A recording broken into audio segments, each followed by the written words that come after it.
Another solid game for this Packers defense.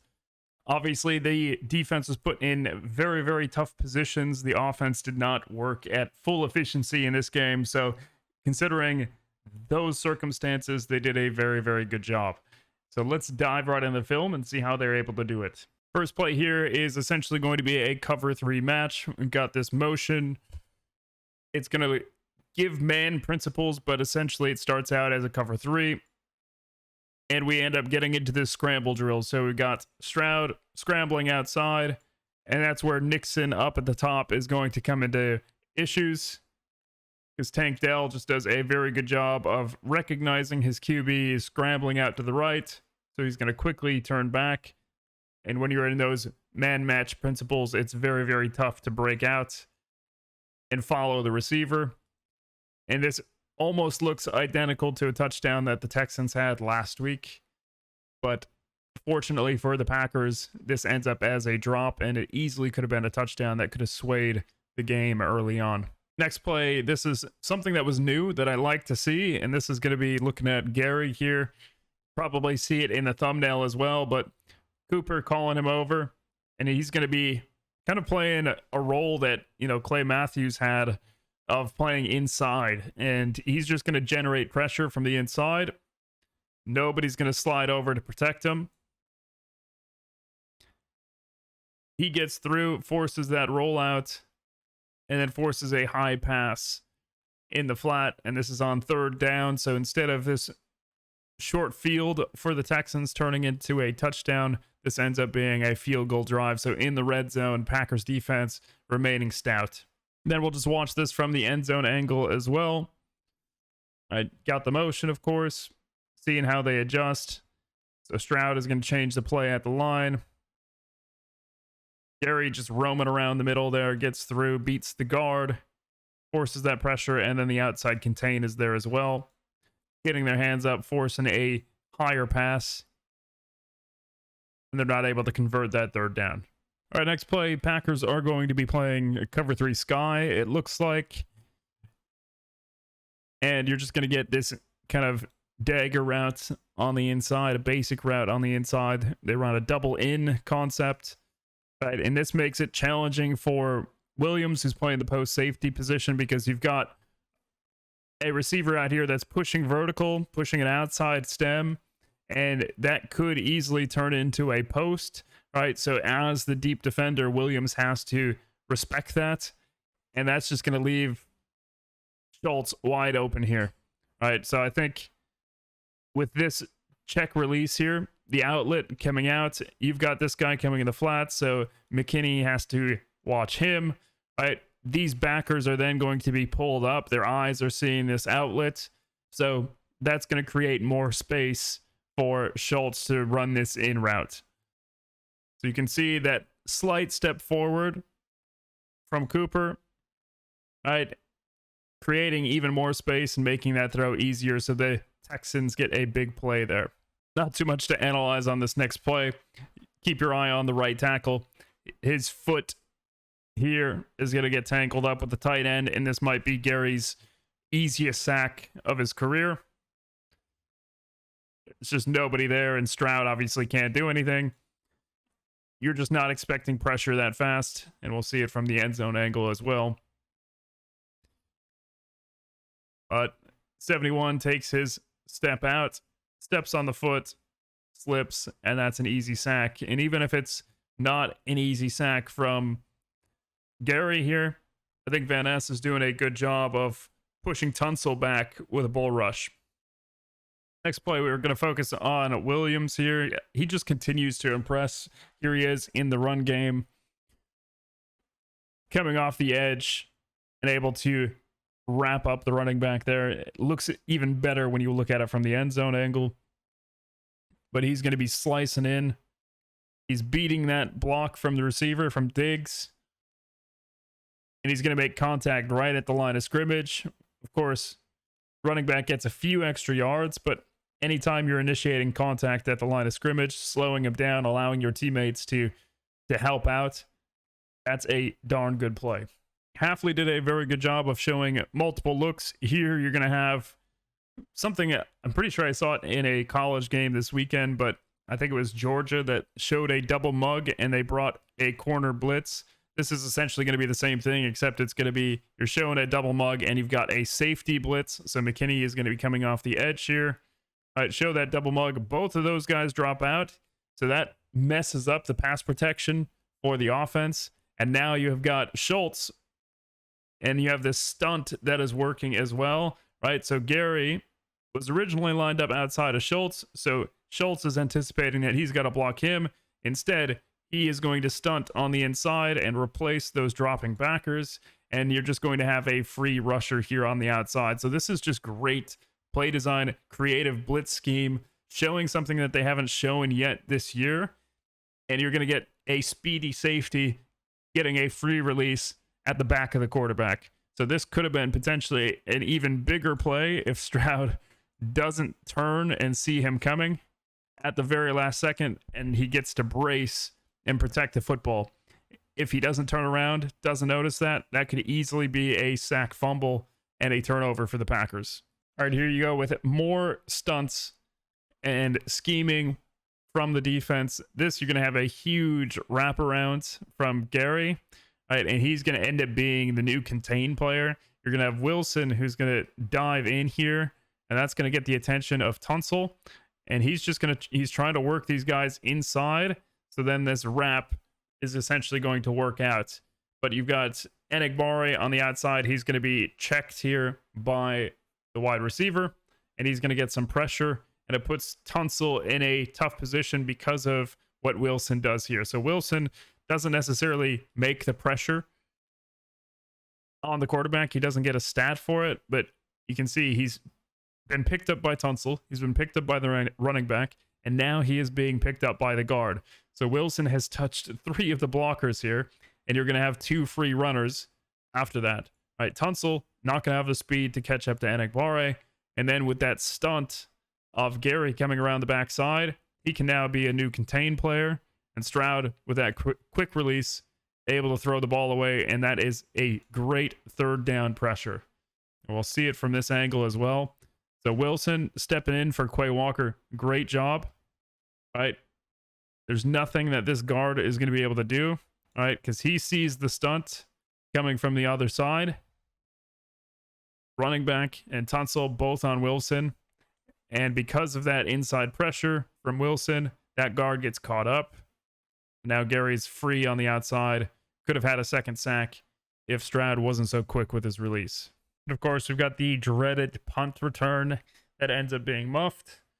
Right? And this is just good play design by the special teams, because this is a very tough situation for Nixon. A lot of people are saying, hey, why didn't he just step up and fair catch it? Well, problem is these guys are just blocking, and because they're engaged in a block, if they end up running into Nixon, that's not going to be fair catch interference. All right. So this is just essentially the Gunners pinching the kick returner, punt returner, and he's not able to step up. He doesn't feel comfortable stepping up and fielding that, right? So he's going to let it bounce. He's probably shouting poison, poison, right? And trying to get his teammates away from it, but unfortunately not able to do so. So I think this was just good design here, good execution by the special teams of the Texans. You can see that rush anyways, both those Gunners straight down the middle. Probably could have stepped up and caught it. He did have a little bit of space, but I can see from his perspective why he didn't. And, you know, sometimes those mistakes happen. Our next play is a run from Mixon.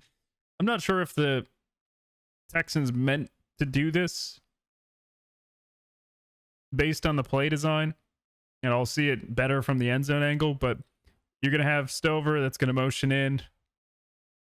And it looks like it's just supposed to be a simple power, but it ends up turning into some sort of counter. And Stover ends up being late, so he runs behind the running back and can't even get a kick out.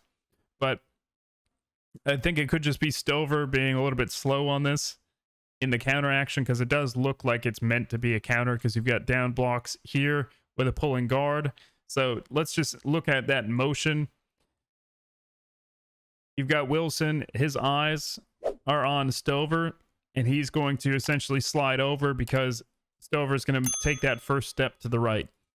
All right, so he's going to get sucked in. Cooper gets sucked in, and then you've got this puller as well who's going to essentially take the first guy, the first linebacker, and then Stover is supposed to be kicking out here, but I think he just gets caught up, and it still ends up being a very big play because Jair decides to play force defender in this instant.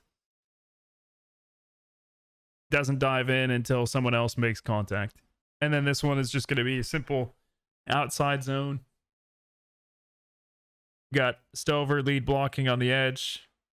And all you have to do is get 2 yards, get to the pylon, and that's an easy touchdown. Here we've got a great coverage play with some pressure from Gary. Gary shedding off that check release, getting a hit on the QB, and forcing a throw out of bounds. But there's really nowhere that Stroud could go here, so we just kind of look here. We've got great communication up at the top by Jair. You've got that motion that came across, right? So Jair is focused on Diggs here. He recognizes this crosser, so he's going to point, he's going to communicate. And this is what we like from high-level defenses. We've got this deeper post or corner that's being taken care of. And then that crosser, you've got one player underneath, you've got one player in front. So if he does make that throw, it is a very dangerous play and a potential turnover. So Stroud's only option there is to throw it out. And here we're going to have some great recognition. Wilson had another fantastic game. And this is just recognizing that screen. So I got the motion, no movement, so it is a zone, right? But even though it's zone, we can see the eyes of Wilson. He's watching that back. As soon as that back comes out, he can see that this offensive lineman also not blocking anyone. So it is 99% certain that it is going to be some form of screen, and he's there to make a fantastic play. And we'll see it from his vision as well. Watching that motion, takes one step back, and look at how quick he recognizes this, right? He sees the running back moving out. He sees the brush by of this offensive lineman. The push by there then confirms it, and he's there ready to make a play. It's just great play recognition by Wilson. All right, here we got 3rd and 11. Packers are going to bring some pressure here. And honestly, the pass protection holds up quite well. For anyone who watched my offensive breakdown, notice the speed rush here. That's going to force Stroud to step up in the pocket. And this is something that Love should have done earlier. Love kind of drifted out to the opposite side of this rush. So it makes it easier to get to him. But look at what happens when Stroud steps up in the pocket. That angle is extremely difficult to get to the QB, and it allows your tackle to get more hands on that speed rush. So he is able to kind of set here, but he is panicked, and he's going to just kind of have an inaccurate throw. It's going to be short. It's going to be behind his receiver, and good coverage there by Williams as well. So he had good coverage across the field. I think the most prone area would have been Stokes here. You got some hand fighting there, and you're going to have an in-breaking route, and there you've created some separation. I think that's a potential completion for this offense, but Stroud felt the pressure early on, had to dodge this edge rush, got hands on him, so he didn't know how close he was, so he has to get rid of the ball at short release and short ball to his target. And we'll watch this from the end zone angle as well, right at the snap. There's contact one, and then he still has the ball in his hands, but he can feel this foot stepping on him as well and get a nice clear view there from the end zone. So he knows that somebody else is close because that's probably his blocker that's stepping on him. So he's got to get rid of it. Here, this is going to be a good play design. We already saw earlier, Jair, when he's the force defender, he's not wanting to make that initial contact. So what do they do to make this a more explosive play? They're just going to send the receiver up. They're going to leave him unblocked. right? And he is going to have to make a choice. So this is going to be that big run for Mixon. And he gets too far upfield. And he's going to slide. And that just creates this green grass on the outside because he is that outside defender. Right, so if he stays a little bit more flat, if he doesn't blitz, I think he was probably on a designed blitz. And that's what creates the problem. He's blitzing for that QB in case it's a pass here, which then it would be a very good play, but he gets too far upfield, and it being a run is going to create a 30-plus yard run downfield. And here we're going to have Mixon's second touchdown. Get some motion. Don't think there's really anything the Packers could have done here. They just have to win their one-on-one blocks.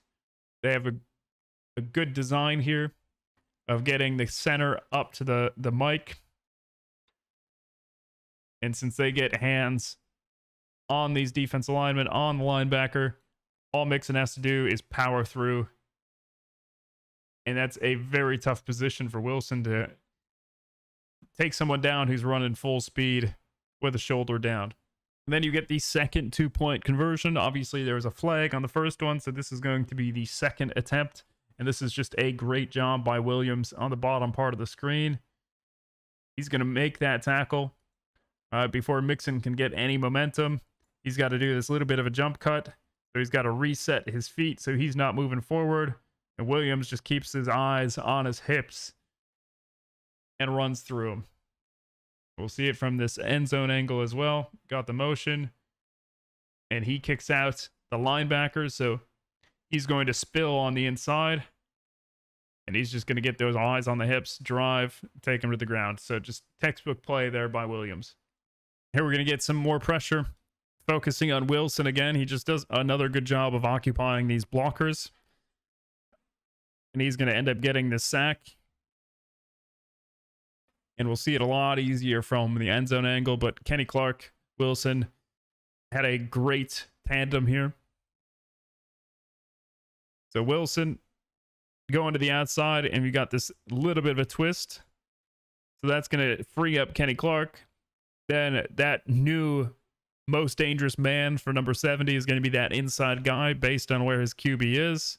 So he's going to go with Kenny Clark. Stroud sees he's going on the outside. So he's just going to step right up into Wilson. So just a great job by those two. In the second half, Kenny Clark had a much bigger game. And again, you've got more stunts. This one is going to be Carl Brooks on the outside and Enigbare coming in. And Brooks just does a good job here, again, of occupying the blockers. Kenny Clark talked about how he was kind of a menace in the second half. He's going to be double teamed here. I think people have been concerned with his production, but it's hard to do a lot when you're double teamed. But you've got a free runner here as a result of Carl Brooks. Focused on this lineman here, the right guard, ends up occupying the right tackle as well.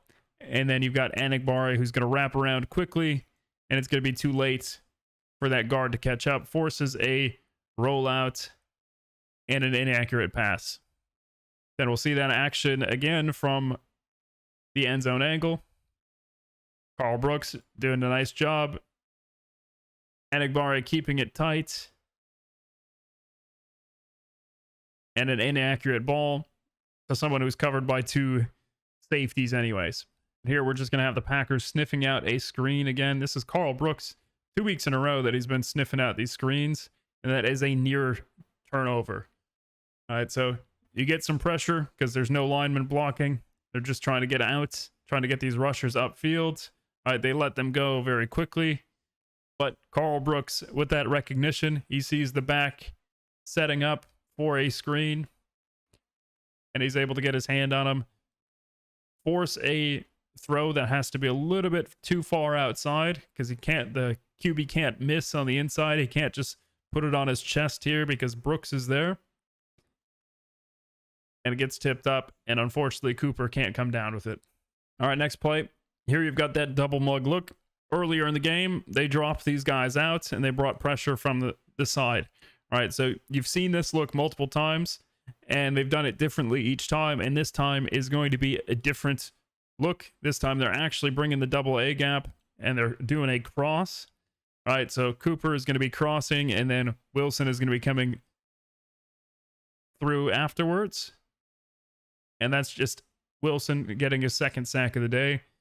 Again, stacking on his success each play.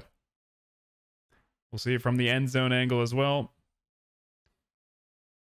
Good job by Cooper. He could have had a free shot if this wasn't a designed cross. So I think Cooper probably could have had a sack if he just fires through, because I think that running back is late. But he guarantees it. He guarantees the sack by brushing through and then getting hit by the running back, and that creates an open lane for Wilson. So just well done there by Cooper, staying disciplined, staying to the play, trusting his defensive coordinator, and you get a sack as a result. 3rd and 10 late in the game. Going to bring pressure again. Force Stroud to make a play. Gary, unfortunately, can't get too far outside. Let Stroud roll out, have a chance at making a play. And you have good coverage downfield, right? Pretty much each of these receivers locked up. It's got to be a perfect pass here where his receiver can get it, and that's exactly what it is. So catches the ball, gets a first down, keeps the clock moving, and puts the Texans in a good position to potentially win this game. So that is just a perfect ball. Jair's hand just missing, and the receiver holding the ball, maintaining control through the ground, and keeps it a first down. And here is where I was very worried, right? You've got potential for another first down. If you use all your timeouts and then they get this first down, it's going to be problematic for you. And then we have this 3rd down attempt. I'm not sure how I feel about this play call. 3rd down, you're not even throwing the ball to the sticks. If you get a first down on this possession, all right, the game is over. You've won. Because you can run the clock out. The team has no more timeouts, but instead they throw on this 3rd down. Leaves the Packers with 1 timeout, and that comes back to bite them later on in the game. All right, so that's going to do it for this video. That is your Packers defensive breakdown of their game against the Texans. A really, really solid game overall. And hopefully the Packers can keep stacking this momentum going forward. They've got a game against the Jags coming up. Not sure how well the Jags are going to play. It is a home game for them. So we will see. They obviously won their most recent contest. That was their 2nd win of the year. But again, they were playing the New England Patriots. So in my preview, of course, we'll see some more Patriots film this week. Texans played the Patriots the week prior, and Patriots again played the Jaguars. So we get to watch the Patriots and Jaguars in my preview that will be coming up later this week. So if you guys enjoyed this type of content, please subscribe. I appreciate it. It helps out a ton. And I will see you guys in the next video. Take care.